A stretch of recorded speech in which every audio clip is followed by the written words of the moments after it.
Sudarshan Toons में आपका स्वागत है। इस छोटे बच्चे के पास ऐसी ताकत थी जिसे देखकर पूरा गांव डर गया।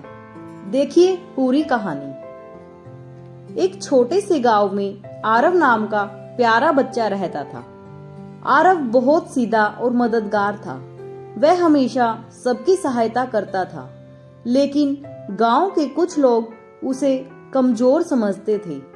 सब कहते थे ये छोटा सा बच्चा क्या कर लेगा, लेकिन आरव चुप रहता था। ऐसे ही एक दिन जंगल में खेलते समय उसे एक चमकता हुआ पत्थर मिला। जैसे ही उसने पत्थर उठाया, तेज सी रोशनी हुई और आरव बेहोश होकर गिर गया। जब उसकी आंखें खुली, उसे लगा उसके अंदर कुछ बदल सा गया है। उसे अपने अंदर कुछ अलग सा एहसास होने लगा। उसने अपनी पहली शक्ति को आजमाया। घर जाते समय उसने देखा एक भारी सा पेड़ रास्ते में गिरा है। लोग मिलकर भी उस पेड़ को नहीं हटा पा रहे थे। आरव ने धीरे से हाथ लगाया और पूरा पेड़ उठा दिया। यह देखकर सभी हैरान रह गए कि ये कैसे हुआ। आरव खुद भी डर गया था। उसे अपने ऊपर यकीन ही नहीं हो रहा था। ऐसे ही दूसरी शक्ति का एहसास उसे तब हुआ जब अगले ही दिन स्कूल में एक बच्चा छत पर फंस गया। सभी लोग परेशान थे। आरव दौड़ा और अचानक हवा में उड़ने लगा। वह ऊपर गया और बच्चे को बचाकर नीचे ले आया। यह देखकर पूरा गांव चिल्लाया, आरव सुपर हीरो है, आरव सुपर हीरो है।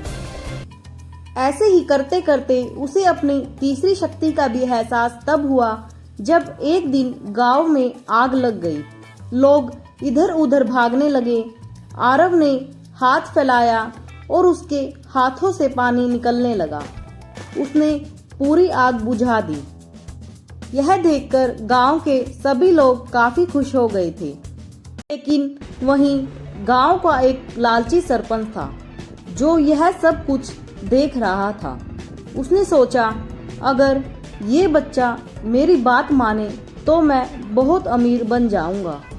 सरपंच ने आरव को बुलाया और कहा, मेरे लिए सोना निकालो और खजाना ढूंढो। लेकिन आरव बोला, मेरी शक्तियाँ लोगों की मदद के लिए हैं, ना कि खजाना निकालने के लिए। इतना सुनते ही सरपंच गुस्सा हो गया और सरपंच ने इसके लिए एक जाल बिछाया। सरपंच ने एक वैज्ञानिक को बुलाया। उसने मशीन बनाई जो शक्तियां छीन सकती थी। वैज्ञानिक ने आरव को धोखे से बुलाया। जैसे ही वह पहुंचा, वहां जाते ही मशीन चालू हो गई और आरव की सारी शक्तियां समाप्त हो गई थी। वह कमजोर होकर गिर पड़ा। आरव काफी उदास हो गया था। उसी रात डाकुओं ने गांव पर हमला कर दिया। लोग चिल्लाने लगे। अब कोई बचाने वाला नहीं था। आरव दुखी बैठा था। तभी उसकी माँ बोली, सच्ची शक्ति दिल में होती है बेटा। आरव उठो, आरव तुम्हें कुछ करना होगा। यह सुनते ही आरव झट से खड़ा हुआ। बिना शक्तियों के भी आरव ने योजना बनाई। उसने गांव वालों को इकट्ठा किया। सबने मिलकर जाल बनाया और वह जाल बिछाया जिसमें डाकू फंस गए। सरपंच भी पकड़ा गया। तभी चमकता पत्थर फिर आसमान से आ गिरा और आरव की शक्तियां भी लौट आई। आखिरी में आरव बोला, शक्ति हो या ना हो, अच्छाई सबसे बड़ी ताकत होती है। पूरा गांव ताली बजाने लगा और सब लोग उसे सम्मान देने लगे। और ऐसे ही आरव हमेशा लोगों की मदद करता रहा।